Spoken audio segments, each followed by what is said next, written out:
Okay, my friends, good evening. How are you? Today we have come across after a long time. Just after 1 week, I have missed you a lot and I have just assigned you some work in modern history. You people have taken the lead for doing revision work. Mr. Ankur, firstly, just work as a bridge between us and make me know, did they do some revision work in modern history? Mr. Ankur, please inform me. My friends, please be responsive and reply my question. How did you use the 1 week, the previous time? Have you done sufficiently the revision work? क्या आपने इस बीच modern history का revision work किया है? पिछले 1 week में ये time wastage हो गया. Please share your experience with me. Be fast.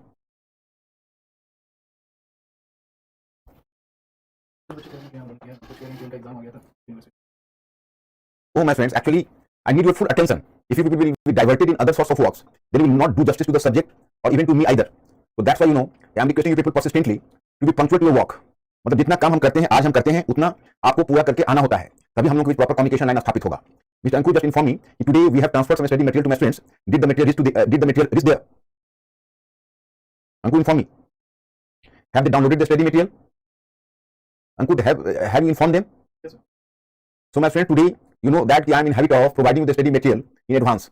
Before starting my class, I have provided you the study material first, and you people in PDF form, and you people are supposed to get it downloaded. Have you done it? Yes. Yeah, ठीक. My friends, just give me one more information.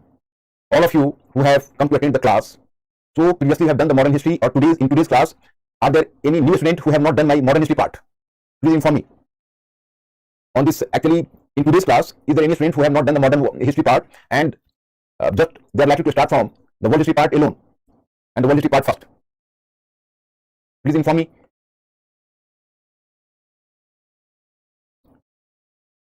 Okay. My friends, actually, this class is exclusively for the English medium class, but I'm giving support to even those students who are in English. So I will just use in course of the conversation, I will use the Hindi sentences as well, so that my both types of clients would fulfill their need, and we can adjust to the need of both types of my friends who are exclusively from English medium or even those who are from the English medium, the so-called English medium. तो हम ये कोशिश करेंगे बीच बीच में आपको हिंदी में भी support करते रहे, परंतु ये क्लास तो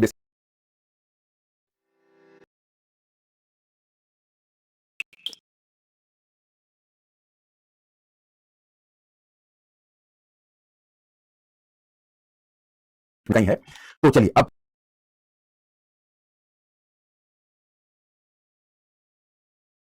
from where to start. I'm so excited in the world history part because here I have to inform you and I have to share some ideas with you people whenever you are starting the world history part. So first of all, let us examine about its utility in the exam paper. So from the viewpoint of its utility in exam paper, you will be slightly frustrated because not too many questions from the world history part. Very few questions, although that is exclusively mentioned in the syllabus. So sometimes the one question from this part, but maybe in future they can ask you even the 3 questions. For example, whenever there was the change in syllabus in 2013 first, जब पहली बार 2013 में जब syllabus change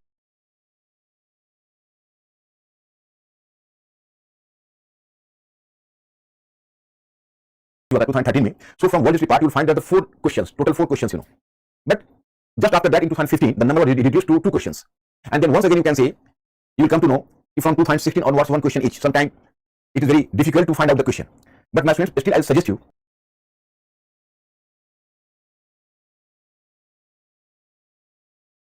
to be serious in the world history part, because world history part is the gateway to knowledge. It is from here you can enter into the other parts of business studies.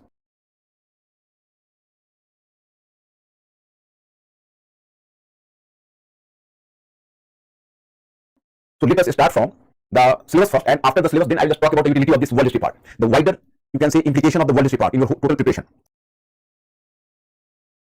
जो आपका पूरा का पूरा preparation है उसमें world history क्या importance रखता है वो मैं आपको क्लियर करूं. It is to go through world history so exciting because this is the gateway to your knowledge. यहीं से आपका ज्ञान के क्षेत्र में आप प्रवेश करोगे. There is one important scholar in your new NCERT book in the class 9th.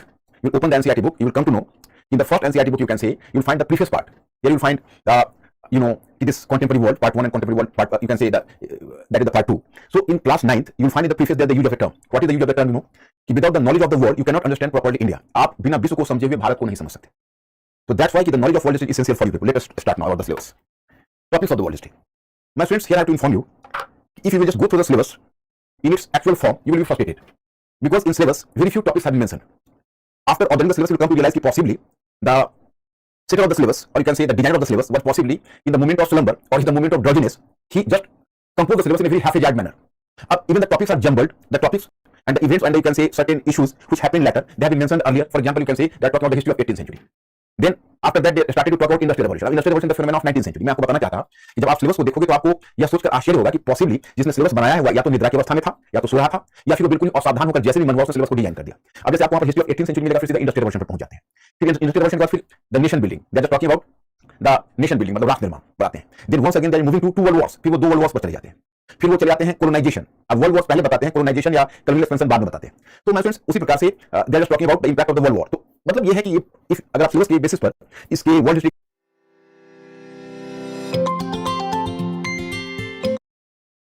के नेचर को जानना चाहेंगे तो आपको बहुत फ्रस्ट्रेशन होगा, क्योंकि वहां पर उन्होंने सिलेबस को क्लियरली मेंशन नहीं किया है. But right from 2013 till today so many examinations were held, so if you are just going to observe the question paper, the exam question paper, then we come to realize how many topics are there and which one topic is so important for us. So it is on the basis of the exam paper, then we have just tried to specify certain topics of the world history part which we have to cover. So let us go through the topics. मतलब हमने जो previous year का question paper है उसको देखा है, और question paper को देखकर फिर हमने आपको वर्ल्ड हिस्ट्री के टॉपिक्स को डिजाइन किया है, न कि सिलेबस को देखकर. जैसे demarcation of national boundary and the rise of nation state. Although this is a phenomena of 17th and 18th century, for gaining the proper knowledge of the topic one should brought first topics like Renaissance, Reformation, Commercial Revolution and Mercantilism before coming to the period of 30 Years' War. My students, let us just come to discuss about the basic method for the study of history.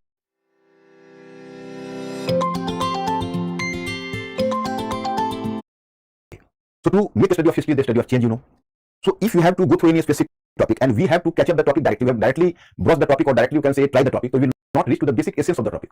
So we are supposed to have the background knowledge of the topic first, then we have to go through the topic, and in that condition you will find the added meaning of the topic. मतलब अगर हम किसी topic को पढ़ना है, उसके basic essence को समझना है, तो हमको चेंजेस के थ्रू समझना पड़ेगा. अब जैसे देखिए यहाँ पर आपको बताया गया है कि 17th सेंचुरी और 18th सेंचुरी में, जिसको आप कहते हैं phenomena of 17th 18th century, जैसे demarcation of national boundary and the rise of nation state, मतलब जिसको कहते हैं राष्ट्रीय राज्य का उद्भव, वह phenomena 17th and 18th century का है एक तरह से देखा जाए. लेकिन उस टॉपिक को हम तब समझेंगे जब हम 15th 14th 15th सेंचुरी से होने वाले यूरोपियन चेंजेस को देखेंगे. 15th 16th सेंचुरी से, जैसे रेनेसां जिसको पुनर्जागरण बोलते हैं, रिफॉर्मेशन, देन कमर्शियल रेवोल्यूशन व्यावसायिक क्रांति, एंड मर्केंटिलिज्म वाणिज्यवाद. So we are just before coming to the period of 30 Years' War and the 30 Years' War, then we will just try to understand this topic, that is called the demarcation of rise of nation states. So my students, we have to start earlier. Point number, this second one, enlightenment. This topic requires a wide ranging discussion with reference to the modernization drive in Europe. This is the phenomenon of 18th century, and whenever you are observing and going through the, you can see we are just undergoing a phase of change from 15th 16th century onwards. So finally we will come to this phenomenon what you know as the phenomenon of 18th century, that is called enlightenment. Ankur, थोड़ा सा temperature बढ़ाओ. Enlightenment. Then the next one topic is American Revolution and American Constitution. Yes, even the American Revolution, American Constitution, this is the phenomenon of which phenomena you come to know. So that is American Revolution and American Constitution. This phenomena of the end of 18th century, but its impact was visible in early 19th century. तो अब अमेरिकी क्रांति और America का प्रभाव, ये आपका topic आता है. फिर French revolution and it's aftermath, particularly the rise of Napoleon Bonaparte. A French Revolution that is linked to the phenomenon of American Revolution, and then you come to know about Bonaparte. Napoleon Bonaparte, and this Napoleon Bonaparte is finally defeated in the Battle of Waterloo. So Napoleon Bonaparte emerged to be a game changer, and he worked as a major factor of change in Europe. क्योंकि French revolution and Europe के बीच जो bridge का काम करता है वो Napoleon Bonaparte और Napoleon war करता है. मतलब यू कम टू नो कि Napoleon war in fact transform Europe at that time. तो नेपोलियन का वॉर था, उसने पूरे यूरोप को ट्रांसफॉर्म कर दिया. Fifth, liberalism and nationalism in Europe and their impact on Europe, unification of Italy and Germany, Ottoman Empire and Balkan issue. My friends, here I can very understand your position as you are just in the beginning, and it is difficult for you to understand the syllabus, but have patience. A time will come कि everything will be crystal clear for you. मतलब अभी आप syllabus को observe कर रहे हो, लेकिन एक टाइम ऐसा होगा कि आपको कंप्लीटली इस टॉपिक में क्लैरिटी ऑफ विजन आ जाएगा और आप अच्छे ढंग से इस टॉपिक को समझने लगोगे. अब what is liberalism, what is nationalism? तो liberalism and nationalism is the phenomena which appeared in Europe, and this ideology like liberalism and nationalism became prominent after French Revolution in Europe, and throughout 19th century the idea of liberalism and nationalism just spread. Then unification of Italy. It is the impact of nationalism. Impact of nationalism was what? That is, you can say unification of Italy and that of Germany. These are the two phenomena in European history. Then Ottoman Empire and Balkan issue. Ottoman Empire and Balkan issue. And what is the issue? Actually, here you will come to know that nationalism produced the dual impact on European nations, or European states, or European empires, or European regions. This nationalism produced the dual impact. On the one hand, it worked as the forces of unification or unifying force, but on the other hand, the same nationalism worked as a divisive force. So for the divided regions of Italy and Germany, it worked as a unifying force. मतलब जब Germany और Italy जैसे देश जो विभाजित थे, वहां पर राष्ट्रवाद एक विचारधारा के रूप में उनको जोड़ने का काम किया. But simultaneously, same nationalism worked as a divisive force on the old empires like Ottoman Empire, Habsburg Empire, and Russian Empire. So all the three old empires it has worked. So here I have to inform in this topic. We have to analyze the topic. Then imperialism in Asia and partition of Africa. So this phenomena here you can say, before that industrial revolution in Britain, industrialization in Germany, Russia, and Japan. This industrial revolution proved a major factor of change, and it brought a lot of change in Europe. And this economic change prepared the way of the further ideological change, and the further political change, social change, and ideological change. So you will just come to know कि industrial revolution है, उसी से phenomena जुड़ा हुआ है imperialism in Asia and partition of Africa. तो यह जो phenomena है इसी के साथ जुड़ा हुआ है. Then the next one topic is origin and impact of the First World War, and all these factors resulted into the World Wars. World War is not an extreme phenomena. World War is the phenomena which is having its root in the history of 19th century. Actually, I just inform you, the 19th century in Europe is known as the long 19th century. Long 19th century what? According to one view, there is a very reputed historian, I just make you clear, that is British historian, British Marxist historian. He has used the term the long 19th century and short 20th century. मतलब एक British historian है, उसका नाम है Eric हॉसबॉम. उसने एक term का use किया है लॉन्ग 19th century, मतलब एक लंबी 19वीं शताब्दी. और शॉर्ट 20th सेंचुरी मतलब छोटी 20वीं शताब्दी। तो लंबी 19वीं शताब्दी क्या बोलता है कि what you know as the 19th century, so this phenomena started from the French revolution onwards, मतलब it started from 1789 onwards whenever the French revolution occurred and this continued up to first world war. तो उसका कहना है कि French revolution ने जो situation पैदा किया वो situation ultimately first world war में घटित हुआ। मतलब what situation was created by the French Revolution, so that finally culminated into the Second World War. So that's why you can say you'll find some sort of continuation from the French Revolution to the Second World War, and this 19th century was a longest century of 125 years, starting from 1789 and ending up to 1914, means the outbreak of the First World War. So this was a longest century of 125 years. So this was the specific view given by whom? That is Erich Hobsbawm. तो ये आपको first world war सीधा यहाँ से जुड़ जाएगा। फिर origin impact of the first world war, political economic social impact, Paris Peace Conference, that is the development between the two world wars, because both the world wars are having the linkage between the two. जैसे आप लोग अलग अलग world war के नाम सुना होगा, नाम तो सुना हुआ आपको लग रहा होगा, first world war or Second World War. So, First World War, it is supposed to have started from 1914 and continued up to 1918. And the Second World War is supposed to have started from 1939 and it was finally, and it ended in 1945. So, here you can see 39 to 45 means 6 years, and there are 4 years the First World War. So, total 4 years First World War and 6 years Second World War. But here also Erich Hobsbawm came to believe that, and some historians believe that no, it was a long war of 31 years. It was not a short war of 4 years and 14 years. It was a longest war of the 31 years, starting from 28th July 1914, when Austria invaded Serbia, and finally it ended on 15th August 1945, when there was the bombardment of the two cities of Japan, the throwing of nuclear weapons on two cities of Japan, Hiroshima and Nagasaki, and finally the surrender of Japan on 15th August 1945. इसके बारे में कहा गया कि भाई जो world war है वो टोटल 31 इयर्स का एक लंबा वॉर था, इसको हम 4 इयर्स का वॉर या 6 इयर्स का सेकंड वर्ल्ड वॉर नहीं कर सकते। And then Paris Peace Conference subjecting of defeated party policy of Western powers towards Arab world and West Asia. After when the First World War occurred, so you come to know in First World War there were the two powers which were at loggerheads. One was the Central Power, which was led by Germany, Austria, and Ottoman Empire. Another was Allied powers, Britain, France, earlier Russia, but later after Russian Revolution, Bolshevik Revolution in Russia, Russia just you can say opted out from the war, but USA joined it, and then even some colonies joined it, Romania joined it. So Italy joined it later. So total combatant parties in the First World War, you can say the total members of the Allied party was nearly 22 countries, and both the combatant parties fought the war for 4 long years, and finally the Central Power defeated. So they were the subjugated power, because जब Central Power का हार हुई तो उनको उनका सबजुगेशन होना था कि भाई सबजुगेशन ये कि भाई इन्होंने इतना बड़ा अपराध किया, वॉर छेड़ा, इनको दंड मिलना चाहिए, पनिशमेंट मिलना चाहिए. So there was convening of the Paris Peace Conference. Although the name is Peace Conference, but it created the condition of a war in future. So it is from Paris Peace Conference you will find the genesis of the Second World War. तो बहुत सारे parties को उसमें punishment दिया गया, जिसमें Germany था, Austria, Ottoman Empire, and it was the time even there was the cheating to Arabian nationalism. So in Arabian nationalism you will come to know that today what you find the problem in the Arabian world, and for example the problem of the American imperialism in West Asia, or conflict between Western world and the West Asian countries, so today Palestine problem or the Jew problem, so all the problem lying in the so-called this Paris Peace Conference, because the Arabian nationalism was cheated, the Jews were patronized by the Allied powers for the sake of money, so it created a very confusing situation in West Asia even today. So that's why some critics believe what as the First World War, so that had continued for 31 long years in Europe, but the same First World War had continued in West Asia since the last 1 century. मतलब आप अगर दोनों world Wars को देखोगे तो कहा जाता है कि जो फर्स्ट वर्ल्ड वॉर है यूरोप में 31 इयर्स तक चला, लेकिन जो वेस्ट एशिया और अरबियन रीजन है वहां पर वह 100 इयर्स तक कंटिन्यू किया. तो अब बताइए इतना इंपॉर्टेंट ये वॉर है और दोनों वर्ल्ड वॉर्स ने कैसे बदलाव लाया. Then global economic depression, because this global economic depression occurred between the two world wars. So global economic depression, fascism, Nazism in Italy and Germany. Because what the fascism and Nazism, you might have heard about Mussolini and Hitler. You might have heard about. And the root of this fascism was lying in the world economic depression. Lying in the First World War as well as the world economic depression. So here you can see, you can very well link the so-called fascism with the phenomena of the world economic depression which occurred in 1929-30. ये topic एक दूसरे से जुड़ा हुआ है. Then Mussolini and Hitler's foreign policy and the Second World War and its impact decolonization. अब देखो world Wars की बड़ी अजीब सी बात है कि हमारा हिस्ट्री किसने लिखा? वेस्टर्न स्कॉलर्स ने लिखा. तो वेस्टर्न स्कॉलर्स ने, जो आज मैंने मैटर भेजा है, they will come to know in fact what you know as the world history. So that is basically Eurocentric. Eurocentric means उन्हीं के पर्सपेक्टिव से, यूरोपियन स्कॉलर्स के पर्सपेक्टिव से लिखा गया है. तो पहली बात यह है कि अब जिसको तुम वर्ल्ड वॉर्स कहते हो, अब मुझे ये पता नहीं है कि यू पीपल, तुम लोग बहुत सारे लोग बिगनर हो जिन्होंने वर्ल्ड हिस्ट्री पढ़ना आज मेरे साथ शुरू करेंगे, तो आपको बिल्कुल चिंता नहीं करनी. जैसे मॉडर्न हिस्ट्री में हमने एक फार्मूला आपको दिया, तो वर्ल्ड हिस्ट्री में भी मैं उसी चेंजेस के फार्मूला से ले चलूंगा, which will make the whole things very interesting for you, and I will help you people to become a thinking creature. So even if dealing with this topic of the world history, you should not get disheartened. आपको बिल्कुल से निराश होने की जरूरत नहीं है. मैं हूं तो आपको चिंता करने की जरूरत नहीं है. वर्ल्ड हिस्ट्री में मैं आपका एक्सपर्टीज पैदा करूंगा और मैं इसी वर्ल्ड हिस्ट्री के थ्रू आपकी जनरल स्टडीज के पूरे पर्सपेक्टिव को चेंज करना चाहूंगा. तो आप इसलिए मेरे साथ फॉलो करिए. और इनिशियली आपको थोड़ी दिक्कतें भी हो, so we have to cope up with the problem. और Ankur is working as a bridge, so I'll try to time enlist your reaction and enlist your response to what your actual position is. लेकिन मैं friends, मुझे लगता है कि तुम में से कुछ लोग थोड़ा बहुत अपने स्तर से परे हो सकते हो. एक इन्फॉर्मेशन दो तो Ankur, just ask my students कि are they some having some familiarity with at least the topics of the world history, और they are completely new for this part. Please my students inform me. Ankur will work as a bridge.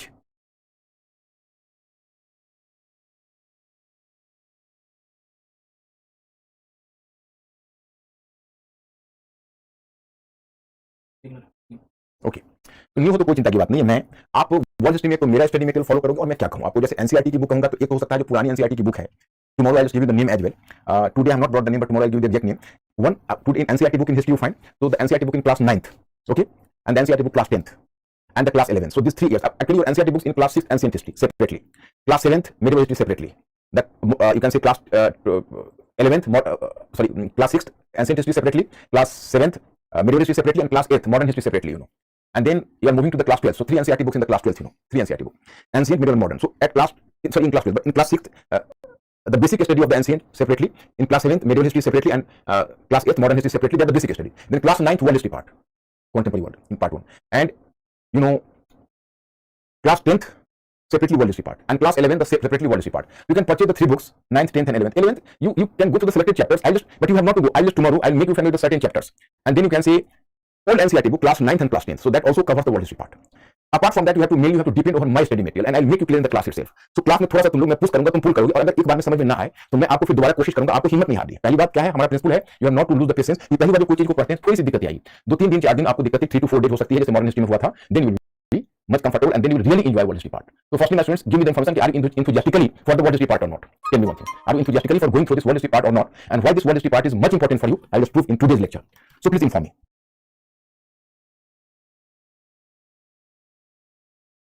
I'm just waiting for your response, my friends. Are you enthusiastic for world history part or not? Are they enthusiastic? Very good. My friends, in modern history, I used to give you the 5 questions as a multiple choice questions, but in mains part, I will do the work particularly on the question writing, because here you can world history part. Because in world history part, there is no prelims part, In modern history, there was the prelims part, so I have to work with you even in prelims part. But in world history part, we have to mainly work. अब हो सकता है कभी आपका concept जांचने के लिए, concept को परखने के लिए मैं थोड़ा मल्टीपल चॉइस देकर देख लूं कभी कभार, लेकिन वो मेरा टारगेट नहीं होगा। मेरा टारगेट होगा कि मैं आपको क्वेश्चन राइटिंग पर ज्यादा बल दूं और मॉडल आंसर भी देता रहूंगा, जैसा कि मैंने पीछे दिया था, और मॉडल आंसर भी डिस्कस करूंगा। Then I have told you कि up to this is the April. So up to 30th of April, I'll maintain the class more or less 2 hours. But after that, as I have to get involved into the world history part in Hindi medium as well, so I have to divide my class in 2 parts. So that's why I'll just allocate you nearly 1.5 hours. Or 1 hour 15 minutes to 1.5 hours. So no problem. Up to 30th, I'm just with you with the 2 hours. तो इसी बीच हम basic और background आपका clear कर देते हैं और आपका सब कुछ क्लियर हो जाएगा, उसमें कोई ऐसा प्रॉब्लम नहीं होगा। हाँ, so I just making clear. Just come to this point. So in World War, as the history is Eurocentric, so what you know the World War? So that was the European question. मतलब उनका आपस में Europe में विवाद हुआ, dispute हुआ, जिस dispute से उनका वॉर छिड़ा, उसमें हम लोग उसमें कॉलोनीज थे, क्योंकि जानते हैं मॉडर्न हिस्ट्री में कॉलोनियलिज्म पढ़ चुके हो, तो हम लोग कॉलोनीज थे, तो हमें उसमें इन्वॉल्व कर लिया। अब जो हमें इन्वॉल्व कर लिया तो अब उसका नाम दे दिया वर्ल्ड वॉर। अरे वर्ल्ड वॉर काहे को? ये तो आपके घर की लड़ाई थी। That you have extended this war in our region and made us a party to it. But second one, world wars was devastating for European powers and Western powers, but the same world wars was liberating for Asia African countries. क्योंकि world Wars ने उनको कष्ट पहुंचाया, उनको दिक्कतें पैदा की, वही वर्ल्ड वॉर्स ने हमें आजादी दिलवाई। तो एक मॉडर्न हिस्टोरियन है आदित्य मुखर्जी, वो कहते हैं कि वर्ल्ड वॉर उनके लिए डिक्लाइनिंग था, उनके लिए डिप्रेशन था, बट हम लोग के लिए इंकरेजिंग था, क्योंकि वो कमजोर हुए तब तो हम आजाद हुए। You understand my point or not? So this is the point. Up Cold War and NAM. That has been presently in the syllabus, you can say, but in Cold War and NAM. Cold War and NAM, so that is very important for you, this topic. Big international crisis like Suez Canal crisis, Cuban Missile crisis, Vietnam crisis, etc. So many topics we have earmarked. So many topics. But my friends, here I have to inform you. Yes, so many topics we have earmarked. But what should be our method here? What is the larger significance of the study of world history? हमें विश्व इतिहास पढ़ने का फायदा क्या होगा, पहले उसको देख लें, फिर हम आपको अपनी पूरी प्लानिंग बताएंगे। And it is the part of the syllabus, so it forms the part of the question paper as well, but its their indirect benefit is much larger than direct one. It opens the vistage of knowledge for various disciplines. मतलब देखो world history तो हमारे syllabus में भी है और हमें question paper में पूछा जाता है, उसको पढ़ने के बाद हम क्वेश्चन का आंसर भी कर सकते हैं, लेकिन क्वेश्चन से बहुत लिमिटेड डालते हैं, तो हमारे इसका डायरेक्ट फायदा जितना नहीं, उसे कहीं ज्यादा इनडायरेक्ट फायदा है, क्योंकि ये बाकी जो स्टडीज का जो पार्ट है वर्ल्ड हिस्ट्री पार्ट हमारे लिए खोल देगा। Get to the knowledge of international relations. Up to date, my friends, my point is कि after finishing world history, then you will attend the classes for international relations, so that will give you the added advantage. इससे आपको added advantage मिलेगा। Whatever problem today you can say, just remind any problem, whether you are going to the problem of Myanmar, or whether you can say you have to discuss about the problem of Iran and Saudi Arabia. So here is the genesis of the problem, that is the lying in the part of world history. What is the origin here, you can say? Can you pay attention to my speech? So I'll just give you the example. Here you find the case of, rivalry between Iran and USA. What is the reason behind that? So my friends will come to realize, in Arabian region, there was the expansion of Western powers, particularly after the exploration of petroleum products or hydrocarbon in the region. After the, you can say, in the beginning of 20th century, you can say, when the production of hydrocarbon or the hydrocarbon products came into, you can say, commercial exploration in the region, for example, Saudi Arabia, Iran, Iraq, and many other countries. So, in fact, these countries were having the petroleum reserve. And पहले petroleum का value नहीं था, petroleum का value तब हुआ जब internal combustion engine आया। पहले तो स्टीम इंजन था, स्टीम इंजन में क्या चलता था, कोल चलता था या उस तरह के प्रोडक्ट चलते थे। अब आ गए internal combustion engine, so petroleum became too much effective, तो पेट्रोलियम प्रोडक्ट्स के प्रति अट्रैक्शन बढ़ा और दुनिया में हर जगह पेट्रोलियम प्रोडक्ट्स नहीं था। Petroleum products were having the limited geographical reach, and fortunately Arabian region was very prosperous from the view point of the carbon products reserve, but they were having the resources, they were having the reserve, but not the technology to exploit it. They were not having the equipment or technology to exploit it. So that's why you can say they were looking towards the Western countries for technology or logistic support. So there was the formation of such multinational companies in Europe at that time. For example, a Standard Oil company in USA. You can say German Baghdad company in Iraq. Irani company in Britain, and they started to export petroleum in Saudi Arabia by USA, Iran by Britain, and Germany in Iraq. And the basic problem was that these multinational companies, particularly the British company, it was having the one problem. Almost all the companies were having more or less the same, you can say, problem, and they were just trying to come, and they were just committing the same type of mistake. First of all, through selling petroleum products in the market, whatever money was coming, so most of the amount was appropriated by these companies, and very meager amount was given to the producing companies as their royalty. मतलब आप यही माने कि अगर 100 rupees का अगर petroleum products को cell करने से आ रहा है तो 90 रुपीज से हम डकार लेते थे. 90 rupees were just appropriated by the producing company, simply 10 rupees was given to the mother country, और you can say the company which was having the petroleum reserve as the royalty. So it created cleavage between the two. Number two, the Western companies were very conscious of the fact that in international market the cost of the petroleum should not enhance further. So they used to extract the petroleum more than the market demand, so that the excessive supply will maintain the price stability in the market. मतलब उनका ये मानना था कि हम इतना ज्यादा petroleum को एक्सट्रैक्ट कर लें कि मार्केट में कभी भी डिमांड से ज्यादा सप्लाई रहे ताकि मार्केट कॉस्ट बढ़े नहीं. क्योंकि ऐसा क्यों?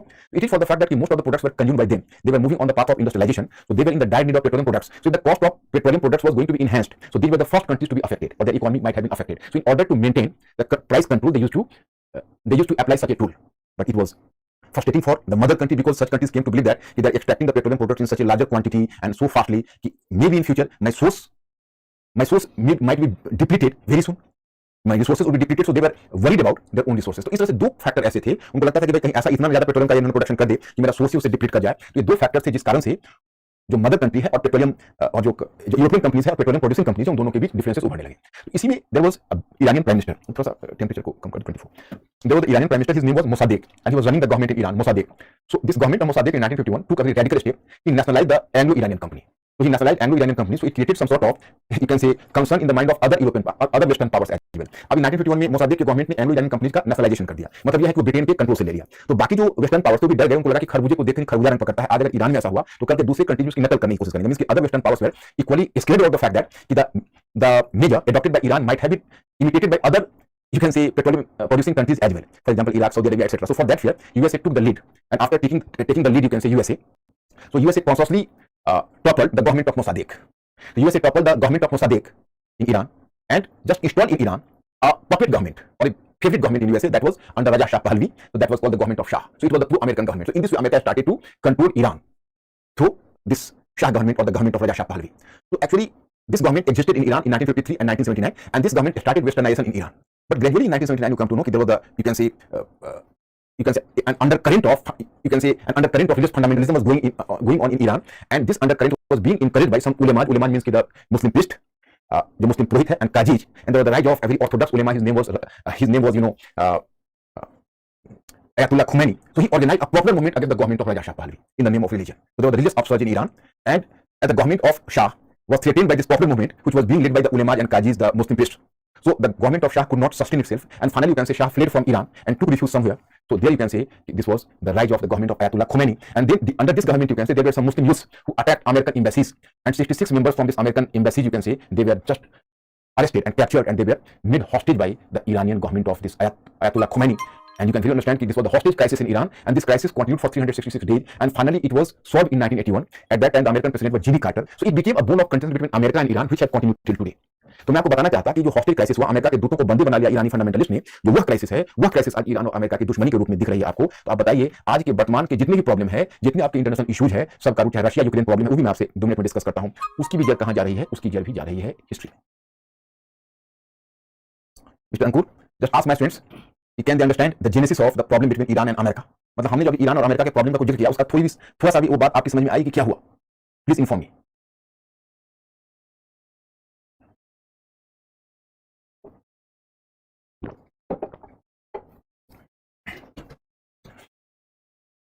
Mister Ankur, what is the situation? समझ में आ रहा है? ये मैंने एक छोटी सी बात बताई, ये एक घटना बताई. अब देखो, I discuss about the map. अब just you will come to know, you have this only have just read about the history, Now suppose you can say that this is the Russian region, and in the nearly 1/4 part of, you can say 1/4 part of Russia is lying in Europe, and 3/4 part is lying in Asia. But the unfortunate condition, the fortunate condition is that Russia has always treated itself as Western power. And it was having its body in Asia, but mouth in Europe, but it has always treated itself as a European power, not an Asian power. तो जैसे आप लोगों ने world geography पढ़ा होगा, तो एक जियो strategist है, उसने बड़ा अच्छा स्टेटमेंट दिया कि जब व्लादिमीर पुतिन जब सोकर उठता होगा, तो वो जब सोकर उठता होगा मॉर्निंग में, तो इस वक्त यही प्रे करता होगा, हे ईश्वर, अगर आपने रशिया और यूरोप के बीच कोई बड़ा माउंटेन दे दिया होता तो शायद हम ज्यादा निश्चिंत होकर सो पाते। Actually, basic problem with Russia was it was opening in Europe, but in Europe it was having simply the field part, the landed part. There was not the mountainous region which could have give its protection from the European West. You can say from the part of Germany or any other countries. And in whole of history, you can say Russia was having a very bitter experience in that sense. Even Russia was during the early phase, So in Central Asia there were so many the Mongols and the different tribes they used to invade on. The Turks and Mongols were invading Russia. And from western part, you can say Germany invaded Russia twice. तो Russia के साथ क्या है कि Russia का इतना expansion हुआ, ये एक्सपेंशन रशिया इतना बहुत नहीं, 1000 ईयर्स में रशिया का एक्सपेंशन है। और आपको जानकर आश्चर्य होगा कि रशिया का जो एक्सपेंशन है वो अपने डिफेंस में ही हुआ है, because in the neighbourhood there were so many hostile forces and Russia was not having any protection against them. So the Russian government always adopted the policy कि offence is the best defence. कि some other power could invite you, so better move to this side. मैंने कोई दूसरा power तुम पर invite करे, इससे बढ़िया है कि अपने आप को तुम एक्सपेंड करो, उस पावर को वहीं ब्लॉक कर दो। तो it was in course of its defence Russia did the unlimited expansion. अब just try to find out the case of western Europe. In western Europe and Russia no any sort of protection, the natural protection like mountains, hills, etc. It was a field region. So Germany invaded Russia twice. मैंने Germany ने दो बार एक बार रूस पर, एक बार Soviet रूस पर, क्योंकि सोवियत रूस कहते हैं कम्युनिस्ट रशिया को। जैसे फर्स्ट वर्ल्ड वॉर में तो रूस था, तो रूसी साम्राज्य कहलाता था। लेकिन 1917 में रेवोल्यूशन हो गया, बोल्शेविक पार्टी कम्युनिस्ट पार्टी को बोलते हैं, और फिर वो रशिया बन गया सोवियत रशिया। तो वहां पर एक कम्युनिस्ट गवर्नमेंट स्थापित हुई, तो उसका नाम सोवियत पड़ा, जो आई डिस्कस विद यू। तो ये एक जाइंट था, पूरी दुनिया का सबसे बड़ा नेशन तो आज भी है, क्योंकि रशियन रिपब्लिक भी अपने आप में बहुत बड़ा है। इसका डिसइंटीग्रेशन 1991 में हुआ, उसके बाद भी। तो it was a giant power. In the second world war it fought against Germany. So Germany almost devastated Soviet Russia, but thanks to communism and the communist government, or you can say the strong determination of the national determination of the Russian people, Russia still, you can say, Russia could manifest its resurgence even after the Second World War, and it could, in spite of such a wide-scale devastation during the Second World War, Russia could emerge to be a superpower just after the Second World War. और आप लोगों ने कम से कम cold war का नाम सुना होगा। तो सोवियत रशिया एक कम्युनिस्ट रशिया था, और उसी समय वेस्टर्न पावर्स का तो खैर यूरोपियन पावर्स में ब्रिटेन वगैरह का डिक्लाइन हो गया था सेकंड वर्ल्ड वॉर में, लेकिन USA just emerge to be leading power and USA started to lead the, you can say, countries of western Europe. So rivalry and conflict started between the two parties, USA led Western powers and Soviet Russia as well as the East European countries, because पहले तो Soviet Russia ही communist country था, बाद में second world war में उसने east European countries को भी अपने नियंत्रण में ले लिया। तो वहां पर कम्युनिस्ट गवर्नमेंट एस्टैब्लिश कर दिया, इंस्टॉल कर दिया फ्रॉम द एबव। तो in fact in Europe was ideologically divided between western capitalist model and eastern socialist model। तो वहीं से कोल्ड वॉर का इनिशिएटिव लिया गया, और फिर वही कोल्ड वॉर पूरे एशिया अफ्रीकन कंट्री में फैल गया। तो for 4 decades the cold war continued, but in the meantime the communist Russia could not sustain itself due to some internal weakness which I discussed with you in the regular class. So finally in 1991 there was the disintegration of Soviet Russia, and in place of Soviet Russia you'll find there were so many republics, So in the west it was, you can say, so many Latvia, Lithuania, Estonia, and what you know that Ukraine was lying in the west of Russia, अब now point is that कि आपको पता चलेगा कि भाई जब 91 में जब सोवियत रशिया का डिसइंटीग्रेशन हुआ, उससे पहले वहां रशियन एक प्रेसिडेंट था, उसका नाम था मिखाइल गोर्बाचोव। वो अमेरिकन प्रेसिडेंट के साथ उसने अपने टेंशंस को रिलीव किया था, और कोल्ड वॉर को एंड करने में उसने बड़ा इनिशिएटिव लिया था, और बड़े उन्मुक्त भाव से रशिया ने अमेरिका को पर विश्वास प्रकट किया था कि भाई अब there would be a era of friendship between the western powers and Russia, and particularly after the disintegration of Soviet Russia there was the end of communism and there was the Russian republic, तो पहले तो Mikhail Gorbachev था, तो खैर Mikhail Gorbachev को तो जाना पड़ा, उसकी जगह फिर बोरिस येल्त्सिन आ गया। It was it can encourage capitalism in Russia and there was the end of communism. तो बोरिस येल्त्सिन की सहायता के लिए यूएसए की तरफ देख रहा था, परंतु यूएसए ने धोखा किया। उस समय दोनों के बीच एक ट्रीटी हुई थी 90 में, और उसमें तय हुआ था कि नेटो उसका एक मिलिट्री ऑर्गेनाइजेशन था वेस्टर्न पावर्स का, कि वह नेटो जर्मनी के, जर्मनी का यूनिफिकेशन हो गया, वो आप लोग इतिहास में देखोगे, और नेटो जर्मनी से ईस्ट नहीं आएगा, लेकिन USA cheated it and just started to expand its NATO in the neighborhood of Russian Republic.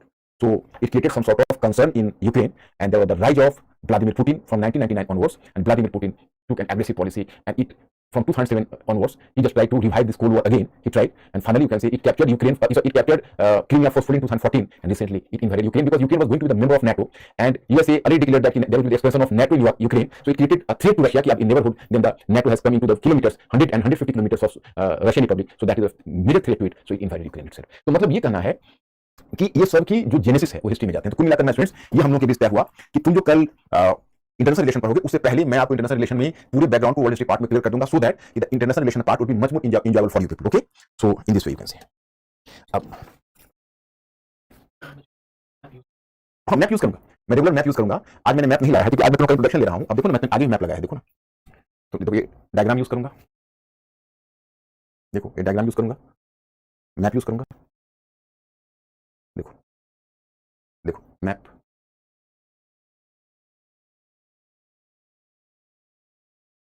Map, chart, your federalism, map,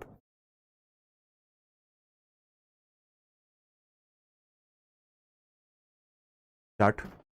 So I just use so many maps, so many charts, no problem at all. Number of classes in knowledge, what you people want. Let me speak first, and I just try to make you people clear. And in the last, I'll ask yourself what you people want. I will do what you people will want, and you people will what will be your preference. So that is my preference. So let us brief today, and then I'll make you clear.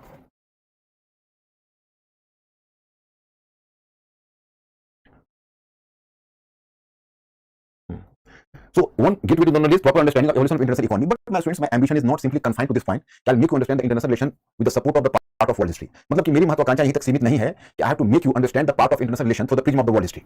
Rather you can see here you find कि to perceive the ideological evolution of the world.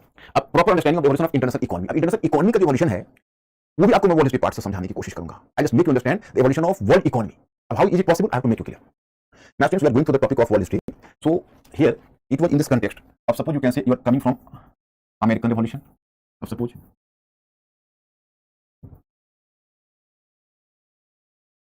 French Revolution,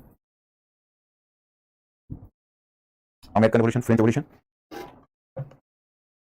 Then you are moving here, liberalism and nationalism. So whenever my topic is going on from one to another, so there simultaneously there would be the topic like constitutionalism,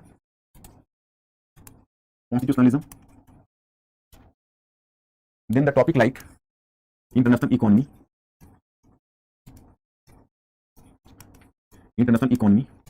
okay, then the topic like international relations.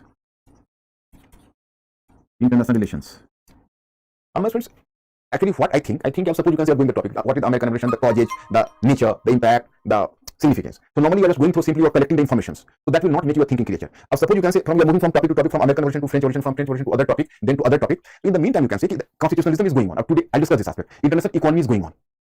International relations are going on. So all are going on side by side. So we people have to earmark it. What happened in the field of constitutionalism? मतलब कि संविधानवाद के विकास की वजह से ये क्या हुआ? I'll just come to this point. Then हम इस point पर पहुंचेंगे कि वह international economy का evolution कैसे हो रहा है. अब here I can give you the example. अब suppose you can say you will just whenever I'll teach you the international economy, the rise of international economy. Earlier you have understand, in part of the world history that is the era of colonialism or mercantile phase of colonialism. So it was the time there was the mercantilism prevailing in the world. mercantilism जो पूरे 16th 17th century में mercantilism चलता रहा. तो my friends, mercantilism was basically an economic ideology. मैं आपको word history part में बताऊंगा जिसको तुम mercantilism कहते हो, वो एक इकोनॉमिक आइडियोलॉजी थी. ओके, तो दिस इकोनॉमिक आइडियोलॉजी क्या थी? I have to make you clear. उसका कहना था कि in the world trade the volume of the trade is fixed. अब in this volume you can say कि you have to maintain the surplus. Actually, and it believes, this mercantilism believes, in the two nations the trade is going on. So the surplus of the one nation depends on the deficit of the other. So if you are not going to adopt some artificial means to maintain your surplus in trade, so then the surplus will be in favor of your rival and you have to face the condition of deficit in trade. मतलब वो मानकर चलता था कि international trade में दोनों party को एक साथ कभी लाभ नहीं मिल सकता. एक का लाभ दूसरे की हानि पर डिपेंड करता है. जो एक का लाभ है वो एक का लाभ दूसरे की हानि पर डिपेंड करता है. मतलब कि अगर तुमको सरप्लस होगा तुम्हारे पार्टनर को डेफिसिट होगी, और अगर उसको सरप्लस होगा तो तुम्हें डेफिसिट होगी. It is very unlikely condition कि both would be have the surplus and both would be have the equal benefit of the trade. तो ऐसे में बड़ी मुश्किलें आ जाएगी. So every country will give emphasis to make some artificial measure to encourage export and to make a reduction in import. You can very well imagine if you are just encouraging export and making a reduction in import, what will happen? It will happen, you will face the situation of deficit. If you are just encouraging export and making reduction of import and even your rival is adopting the same method and all the countries are adopting the same method, then what would the international trade would be glutted. The international trade will collapse. अब बताओ, सभी लोग चाहेंगे कि हम export को बढ़ाएं, import को कम करेंगे, तो परचेज कौन करेगा? तो इंटरनेशनल इकोनॉमी का क्या होगा? तो this situation continued up to 18th century. But in 18th century, with the rise of enlightenment, there was the rise of the economists like Adam Smith. So Adam Smith is supposed to be the father of classical economics. Later his economic ideology was further promoted by David Ricardo, Haberler and many other scholars, you can say. So this is known as the classical economics. Classical economics denied the theory of mercantilism. जिसको तुम classical economics कहते हो, उसने mercantilism के theory को deny कर दिया. उसने कहा कि नहीं. If in international trade, if the gain of one party at the loss of the other, it means that some country would be the loser party and some would be the gainer. So the loser party would not continue in the trade and they will opt out from international trade due to the continuous deficit. So the whole of international trade will collapse. उसका कहना था कि नहीं, ये गलत धारणा है. कुछ पार्टी को फायदा होता है, कुछ को नुकसान होता है, कुछ कंट्रीज को इंटरनेशनल ट्रेड में. तो जिसको जो डेफिसिट में रहेगा वो तो ट्रेड करेगा नहीं, ट्रेड से बाहर हो जाएगा. और if some parties just you can say coming out from the trade, then what will happen to international trade? International trade will collapse. उसका कहना था कि every country have to follow the policy of free economy, laissez faire. It was Adam Smith who give the slogan of laissez faire, free economy. उसको कहना था कि let economy work according to its internal laws and the laws is the laws of demand and supply. The market is being guided by the policy of demand and supply. Higher the demand higher the price, lower the demand lower the price. तो आप पूरे international economy को demand and supply के rule पर चलने दो. अगर higher demand होगा तो प्राइस बढ़ेगा, अगर लोअर डिमांड होगा तो प्राइस कम होगा. इसमें आपको इंटरवेन मार्केट में नहीं करना है, मार्केट अपना बैलेंस खुद करेगा. यहां से एक नई इकोनॉमी का ट्रेंड चल रहा है. ये ट्रेंड चला वर्ल्ड इकोनॉमिक डिप्रेशन 1929-30 तक. इसको कहा जाता था लिबरल इकोनॉमी, जो एडम स्मिथ ने कहा, फ्री इकोनॉमी. बट 29-30 में जो वर्ल्ड इकोनॉमिक डिप्रेशन हुआ, world economic depression happened, so whole of the world was stunned because there the Adam Smith was discredited, classical economics was discredited, It was the prophecy of classical economics to let market run according to its own internal laws, don't make any outside intervention. But market collapsed. The demand and supply rules were glutted. They came into jeopardy and nothing could happen. So there was a wave of frustration among the people as well as the producers and consumers. So there was the rise of a new economist now. His name was John Maynard Keynes. You might have heard the name.